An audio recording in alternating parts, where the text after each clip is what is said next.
Ndine nyaya inovhundutsa yandiri kusangana nayo panapa muri yeZimbabwe hazvina kumira zvakanaka.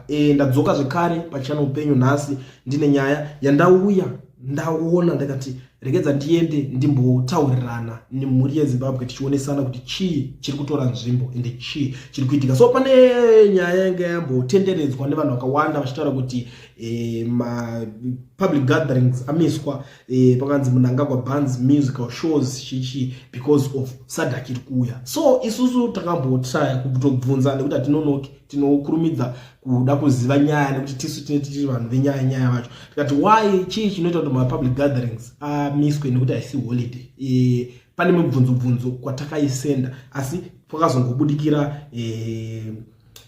assistant commissioner wepolice achitaura kuti kwete hatina magatherings atakamisa. Ndo mashoko akabuda ari kunzi this is false, the public should dismiss this fake information with the contempt it deserves. The Zimbabwe Republic Police explores the public to observe the country's laws whilst conducting various activities in order to assist in the maintenance of law and order. Opposition functionaries have leaped into life in recent weeks, making a number of false statements, including posting pictures from other countries, staging torture, and other posters claim that people are being abducted, which is a traditional script played by the opposition ahead of major international events. There have also been false claims that all shops would be forced to close at 5 during the SADC period.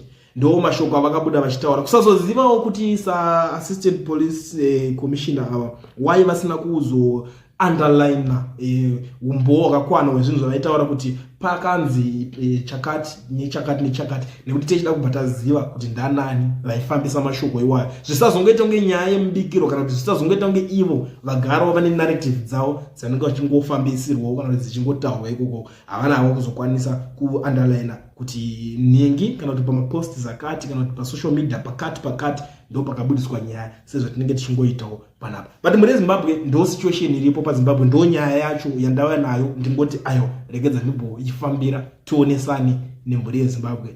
The Nyaya Metizhen, I'm out.